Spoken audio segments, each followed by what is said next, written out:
Live from Washington, D.C., this is Balance of Power with Joe Matthew.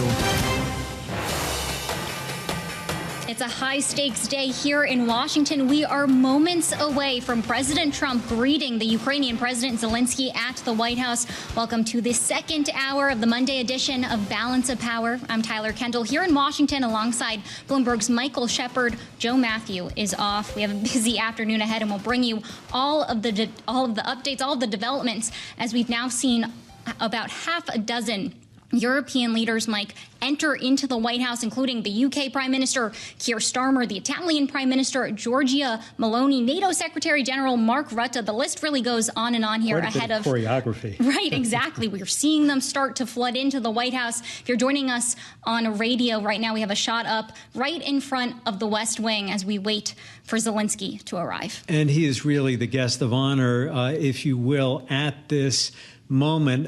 He is going to be hearing from President Donald Trump in person about the steps forward following President Trump's meeting with his Russian counterpart, Vladimir Putin, in Anchorage last week. The goal from all sides really, of course, is to end the war in Ukraine, but the terms are going to be very different, Tyler, based on what we've heard emerging from that meeting between Trump and Putin Friday, and what we have heard since coming from European leaders and most certainly Volodymyr Zelenskiy. There is a great concern that Donald Trump may be giving away too much and falling too much for some of the talking points and goals even of Vladimir Putin and Russia. Right, we're going to get into all of it here in our next hour. We'll be joined by Bloomberg's Wendy Benjaminson, a senior editor who covers the White House, as President Trump says that it is now on Ukraine to make a deal. And we'll also be joined by Rebecca Grant, vice president at the Lexington Institute, for all the latest on this conflict, Mike. Yep, Tyler. And for more now, we're going to get a check on how the markets are watching today's news. So we go to Charlie Pellet in New York for an update. Charlie? Thank you very much, Tyler and Michael. We have got stocks lower. The Dow, the S&P, NASDAQ, all in the red. S&P right now down 6, drop there of 0.1%. The Dow flat on the day, lower by 7 points, unchanged essentially. NASDAQ lower now by 0.2%. Wall Street focused right now on geopolitics and, of course, unfolding developments at the White House. 10-year at 4.33%. Spot gold flat on the day, down 0.1%, down $3 the ounce. West Texas Intermediate crude up 0.5%, 63.10 a barrel. Sources tell Bloomberg the Trump administration is in discussions to take a stake of about 10% in Intel. Intel right now down by 4.4%. That's a Bloomberg Business Flash. Back we go to Washington. Balance of Power continues. Once again, your hosts, Tyler Kendall and Michael Shepard. All right, Charlie Pellet from World Headquarters in New York for us. Thank you so much. Of course, our top story today is the meeting, the high-stakes meeting unfolding at the White House. The European leaders are already there, and we are moments away from the Ukrainian President Zelenskyy from arriving. If you're joining us on radio right now, we have a picture up. It shows the honor guard flanking the entrance into the Oval Office as we wait for this meeting to begin. And joining us now with the view from the White House is Bloomberg's Wendy Benjaminson, a senior editor for here who covers all things Washington for us. And Wendy, I want to start right here because the last time that Zelenskyy was in the Oval Office, it didn't go so well. That didn't go so well. That meeting ended up devolving. There was a shouting match. It ended earlier. What are we expecting from today? How could this be different from what we saw the last time Zelenskyy was there? Well, first, this time he sort of brought backup with him, which is most of the leaders of Western Europe. They will not be in the meeting with him. They're having a separate brief meeting with President Trump afterwards. But also, this will be a chance for Zelenskyy to finally really get a sense of what happened in Alaska last Friday and find out whether any of these terms are even wildly acceptable to him. I mean, what we believe right now is that what Zelenskyy will be presented with is an impossible choice to give up territory, which the Ukrainian constitution forbids and is politically and in every other way bad for Ukraine, in exchange for some vague security guarantees that Steve Witkoff laid out on the Sunday shows yesterday, some Article 5-like guarantees, but no NATO membership, which these are what Putin wants. And Trump tweeted this morning, or made a social media post this morning that it's now in Zelenskyy's court. So who knows? It could end up devolving into a shouting match again, but we hope not. Wendy, you were on the story all weekend long, and thank you for your efforts, of course, on that. But tell us how it's evolved since Friday, since the meeting between the two leaders. The storyline seems to have shifted, and what emerged seemed to have shifted and reshaped and maybe was reframed on the Sunday shows and even into this morning. Talk about that evolution. Sure, and still not a lot of clarity because they, as you know, on Friday they had a news conference where they didn't really say anything, took no questions. Each went to their respective capitals. And then on Saturday, Steve Witkoff, the special envoy to Russia, played golf with Trump. We didn't hear anything from really either of them. Then on the Sunday shows, Witkoff comes out and announces this security guarantee plan as if it were a done deal. What is strange in the arc of presidencies, but sort of typical for this administration, Marco Rubio, the Secretary of State, who was also in the room with Witkoff and Trump and Putin, came out with a completely different story on different networks, saying that this is in no way a done deal, that this is something the president might decide. And of course, we might want to ask Volodymyr Zelenskiy about it. And it's all very undone. So now, again, the ball is in, as I said, in Zelenskyy's court to kind of take this plan or leave it, and then we have to see how Europe responds. Well, I'm glad that you mentioned Europe because, of course, we should talk about some of the optics that we're seeing play out here today, because some of these leaders, I think it's fair to say President Trump has a relatively warmer relationship with, right? I'm thinking about the UK Prime Minister Keir Starmer, the first to ink a trade deal with the US, the Italian Prime Minister Giorgia Meloni, one of the first European leaders invited to the White House after President Trump's inauguration. How could that potentially temper what we see happen here at the Oval Office today? Well, I think and Mark Rutte, the NATO Secretary General, who Trump also has a pretty good relationship with. The rest, not so much, I think we should say. But it sort of depends, I think, on whether they were able to help him or talk to him before the meeting, or whether what they're going to hear after the meeting.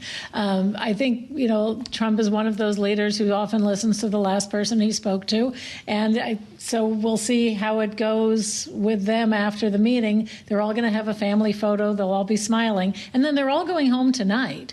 So I'm sure we'll hear from them as the evening wears on. And I'm pretty confident we'll hear from the president as well. And we'll just have to see, again, how Zelenskyy reacts to all of this.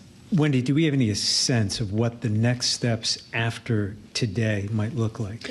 Would they be proceeding to another meeting with Vladimir Putin? Yes, that's what Trump and I think Putin were hoping for after this meeting, is to set up within a week a trilateral meeting among the three of them, Trump, Putin, and Zelenskyy. Those meetings usually take a lot longer to set up because the staff has to pregame what's going to happen, and everything is just left to be signed. But the way these guys are operating this time, they're going to decide in a room on the spot. So we could see that meeting as soon as next week. That was Wendy Benjaminson. Wendy, thank you so much for joining us today on Balance of Power. We're now joined by Rebecca Grant, who is the vice president of the Lexington Institute and an expert in the areas of Russia and Ukraine. Rebecca, thank you so much for joining us. We want to get into this whole question of the security guarantees and whether this is something that would be toothsome enough to get Ukraine to actually come to the bargaining table with Russia, and what these security guarantees would have to look like from their point of view. Yes, the security guarantees are Zelenskyy's number one concern. And of course, the most interesting item we've heard is the potential Article 5 style guarantee between several European nations and maybe the U.S. and Ukraine. That, as you know, is in NATO's Article 5 is the mutual self-defense part of this. But the reality is that this security guarantee is going to take not only the pledges, but a lot of weapons, most of which Trump already has in the works. So, 2 Patriot batteries from Germany going down to Ukraine, the continued sale of U.S. weapons, the participation of NATO partners, because there will still be a nearly 800-mile front to defend to contain Russia, and then also to contain Russia's activities in the Black Sea, where Ukraine has done a fantastic job. So expect a lot of military hardware to be in the mix for these security guarantees. Well, Rebecca, earlier this year, we saw the United Kingdom and also France propose this idea that there would be some sort of security guarantee led by Europe, but then backed up by the United States. And that could include reassurance forces, air cover, things like that. Is that where you see this sort of guarantee trending towards? Or could we see perhaps a more wide-ranging one like the one that Mike was talking about, something similar to Article 5 without actual NATO membership? I would say all of the above. And you're so smart to raise the air piece, because this security guarantee in operation will have to be what the military calls multi-domain. So Ukraine already shares NATO cyber awareness. And of course, Elon Musk has used Starlink there. But this is going to take a lot of air power as well. Britain and France have talked about potentially putting peacekeepers on the ground, which really gets Putin's back up. But if there is some territory to be traded, the number one job will be making sure that that is done in a safe and secure manner as Russian forces and Ukrainian forces retrograde in the battle space. So I wouldn't be surprised to see some peacekeeping observers or forces there on the ground. But longer term, this is really going to be about air defense, cyber domain control, and of course controlling that land front and keeping the Russian fleet bottled up in the Black Sea, which Ukraine has done so well. Rebecca, do you see the U.S. taking any direct role in enforcing those security guarantees, say with boots on the ground? The president and Steve Witkoff indicated a little bit more openness to this, but it's unclear whether that would be more than an advisory role. What's your take on it? Well, first off, that will be up to President Zelenskyy, who, for the record, has never requested U.S. or NATO boots on the ground.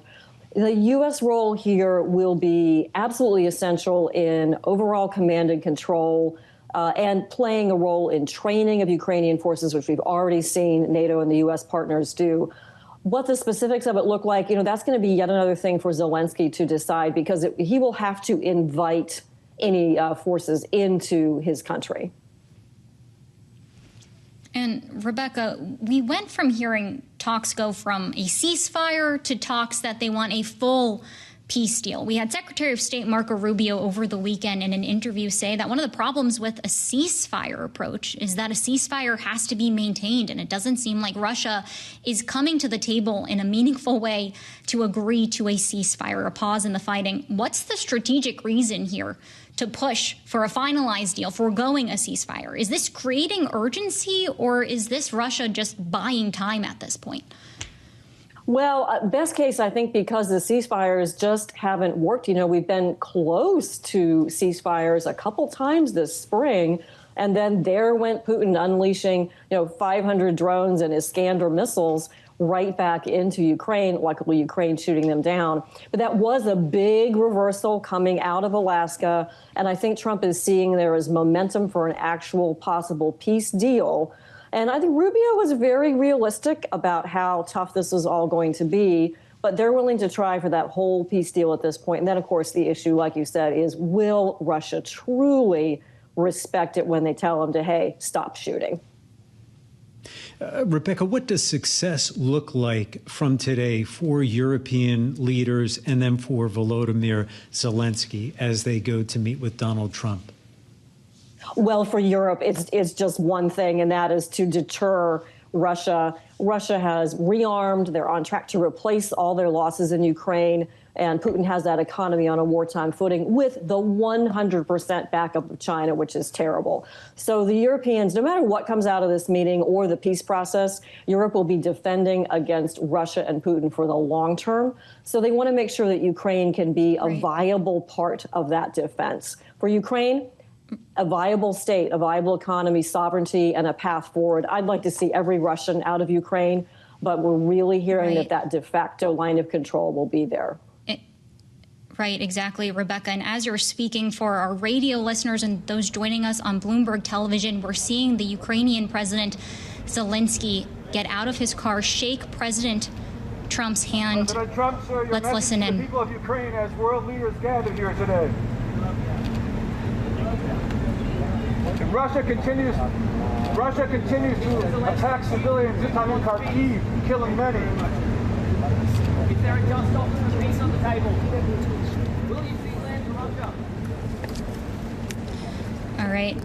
That was Ukrainian President Zelensky pulling up to the White House, shaking President Trump's hand. He was asked what his message was to the people of Ukraine, and President Trump responded, quote, "We love them." Of course, this is a big, big day. It's hard to underestimate how high stakes this meeting is, as now Ukrainian President Zelensky is inside the White House, Mike, alongside half a dozen European leaders who have also traveled here to Washington on short notice to show their support. And it was notable that President Donald Trump only came out of the White House to greet Volodymyr Zelenskiy. The other European leaders were greeted by other administration officials as their cars pulled up, at least from what we could see outside. And really, the stakes could not be higher, especially for Volodymyr Zelenskiy, who is viewing this moment as perhaps an existential one for his country. A really important moment. And Rebecca, I want to bring you back into this conversation, as now the leaders are there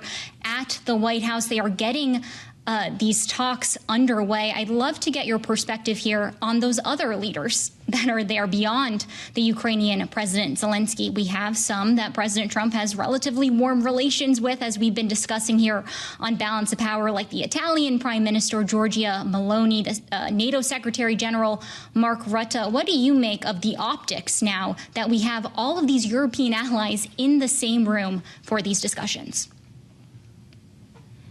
Bigger than the Alaska summit. Look at the ceremony, the location in the Capitol, and these leaders. So I'm very impressed. We see Keir Starmer from Britain, Britain has led the way all along in support for Ukraine and in greenlighting the use of longer range weapons.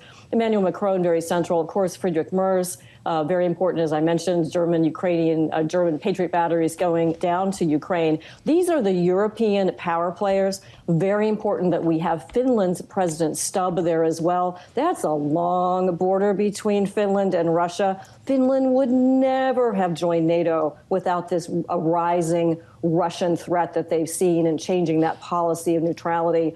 So these are the players, and along with Italy and Giorgia Meloni, and of course, Mark Rutte, former Prime Minister of the Netherlands, so smart in keeping this group together. And he's the NATO Secretary General that got NATO to 5%. These are the European power players. Putin is watching. Xi Jinping in China is rushing, because all those leaders know that Xi Jinping cannot be trusted either. They know who's responsible for keeping Russia in this war. So this is the group that can give Ukraine the security guarantees, the economic deals, and for true, powerful deterrence against Russia going forward. It's the right players in the room. Rebecca, when it comes to actually reaching some sort of a final deal, Donald Trump has floated this idea of lands swaps and giving back some territory giving some territory over to Russia that Russia has taken from Ukraine. In what universe do you see Volodymyr Zelensky actually accepting that as part of these discussions, either now or down the road? Yeah, maybe the universe that is convened there in the White House. Mark Rutte has talked about it as though it's a de facto recognition, but not a de jure. You know, that will still be recognized as part of Ukraine, but under Russian control. Nobody likes this, but there we are. The most painful part, possibly, if they are asked to give up territory in Donetsk province that Ukraine has held, such as the city of Kramatorsk. But we are looking at this as a possibility. I think it does put Zelensky in a tough position. But I remind you of two things. One, he was elected in 2019 to try to bring about a peace agreement after the 2014 invasion and the continued fighting and loss of life there. And also, it's very important now to think about rebuilding Ukraine. And Trump has put together, I think, what he has called a really good deal. This should be an excellent deal. And I hope it's enough that Zelensky can take it and, as they say, end the war at the negotiating table rather than on the battlefield. President Trump in the Oval Office alongside Ukrainian President Zelensky for a high-stakes meeting here In Washington, this is Balance of Power on Bloomberg Television and Radio. I'm Tyler Kendall alongside Bloomberg's Michael Shepard.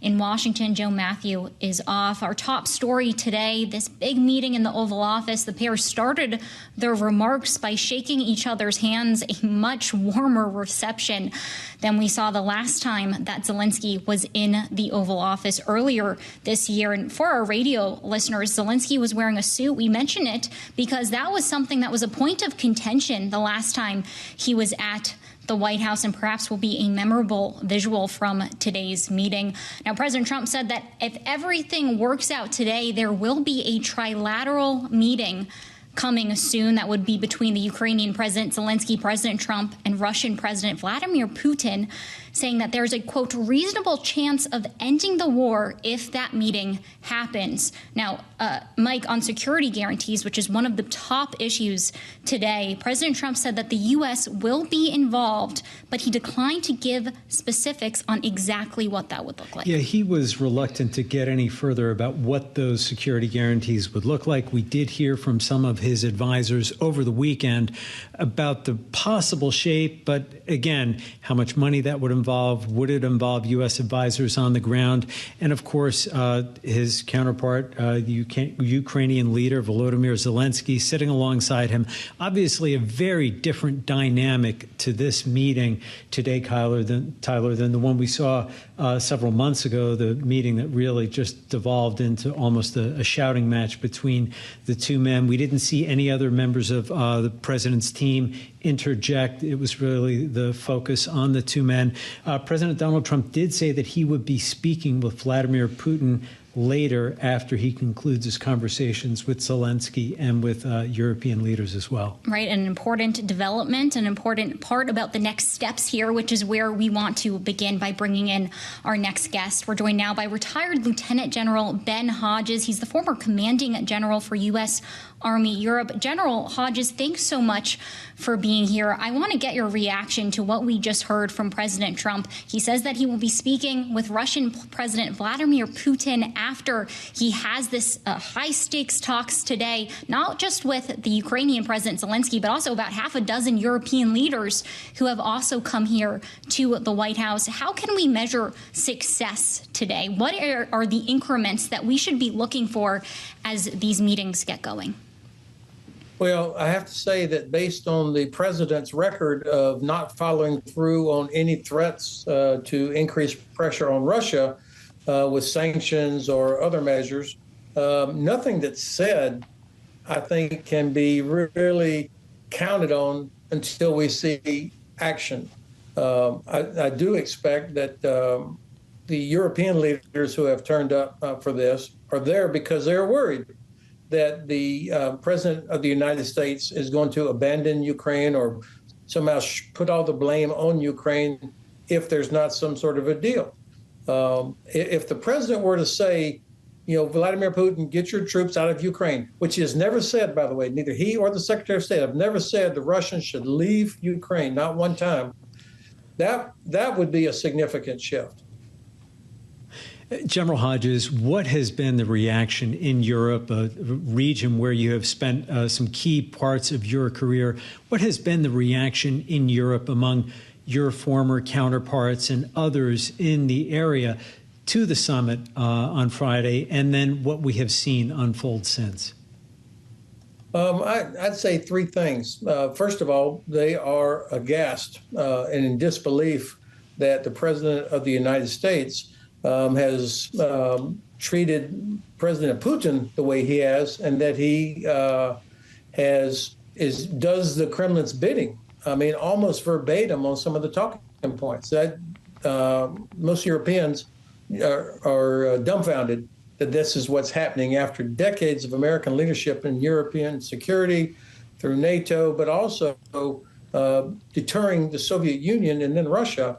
That they can't believe it. The second thing, the reaction is, of course, an acknowledgement by most Europeans that they have failed over the last 3 decades to do what they should do, to be strong militarily, to deter Russia, and to have to perhaps do something without strong American support. That's in the industry side, the nuclear deterrence, they were very late in cutting their dependence on Russian oil, which made them very vulnerable, of course. And then the third thing I would say is Europe is probably going to be forced into doing something they've talked about, which is to accept more responsibility, this sovereignty, if you will. And in the long run, I think we in the United States are going to regret that Europe will not be as dependent on us. It's going to hurt us economically as well as in a security standpoint. And General, to follow up on the difference between Europe and the U.S. here when it comes to Ukraine now under Donald Trump, the president is now skipping over the step of obtaining a ceasefire before actually reaching a peace deal that would last. The Europeans have pushed for a ceasefire first. What is the significance of skipping over this step? How are we to read it, and who does it favor? Well, I think it favors the Russians. The fact is, nobody in Europe and probably most serious people in the United States know that Russia cannot be trusted to live up to any agreement, let alone a ceasefire. To have an effective ceasefire, there has to be some kind of enforcement mechanism. And so here is where I think Europe could convey to the President of the United States that if the U.S. would call for this and the U.S. would help with some things such as intelligence and maybe logistics, that the Europeans would shoulder the burden for enforcing a ceasefire. But instead, they have agreed or given in to Putin's demand that no NATO troops of any type can be on the ground in Ukraine. That's not a decision for the Kremlin to make, but that's how we are acting, as if they do have that right to make that demand. I think that the idea of going straight to some kind of a peace settlement, the danger is that, again, nobody trusts the Russians. There's no record of Russia living up to any agreement unless they were forced to do it. And so I think this is why, and even Secretary Rubio, up until just a few weeks ago, he talked consistently about the need for a ceasefire to stop the killing, but also to build trust and confidence that Russia would actually live up to an agreement. Look at what Russia did last night. They killed another 7 Ukrainian civilians with incendiary bombs dropped on top of an apartment building the night before this meeting is supposed to happen. And then you've got Russian bombers flying out in the Barents Sea close to Alaska. These are not signs of a Russian government that is really, really wanting to have a negotiated settlement that's acceptable to all. Right. And General, I'm glad that you brought up Secretary of State Marco Rubio, because he actually did say in one of his interviews over the weekend that one of the issues with a ceasefire is that you have to enforce it. And perhaps that's starting to be some of the messaging that we've seen out of the White House. And another area where the Secretary of State was pressed on, President Trump was pressed on in the Oval Office, is exactly what those security guarantees are going to look like if they do move to a peace deal. And I would love to get your thoughts here on exactly what the Europeans are going to be pushing for, because we have seen a range of options perhaps floated on the table, such as the UK and France earlier this year proposing a plan that would see reassurance forces, air cover, things like that. What, in your view, is realistic, and what do you expect our allies to really be pushing for that they think they could get when it comes to guarantees from the United States? Well, if I may, of course, Secretary Rubio was correct to say that a ceasefire would require enforcement, but so would a peace settlement. I mean, there is nobody in Europe trusts Russia to do what they say they'll do unless they're forced to. So whether we go to ceasefire or go directly to some sort of an agreement, does anybody seriously believe that Russia will live up to it? There's no record of them doing that anywhere. But let's go to the point of your question of what would a enforcement or what would security guarantees look like. Obviously, I'll say what many have said is that NATO is the best security guarantee. These things that Mr. Witkoff has said about a NATO-like or a NATO-style guarantee, what a meaningless statement. I mean, what does he mean by NATO-like? That means an attack on Ukraine would be considered like an attack on the U.S. All right. Retired Lieutenant General Ben Hodges, the former commanding general for U.S. Army Europe. Thank you so much for joining us here on Bloomberg. Make sure to join us later for the late edition of Balance of Power on Bloomberg TV and radio. Bloomberg Business Week is up next.